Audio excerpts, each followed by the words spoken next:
تبارك الله، ولكن هاد الطياب ماشي في حال ديال دارنا، خاصك تزيدي شويه الكمون.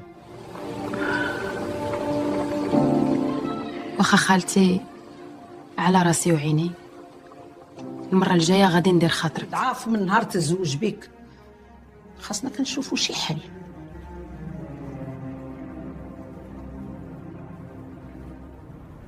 واش انا كنا نظيفه في دار راجلي؟ ما بقيت فاهمه والو. مع بنت الناس والطيوبه، ولكن انا اللي خفت نخسر ولدي ويبعد عليا.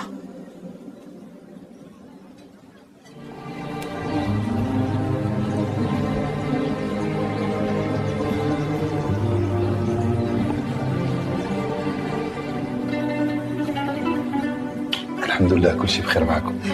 الله يديم المحبه. ودابا ما بقى غير نبنيو حياتنا بالنية الصافية.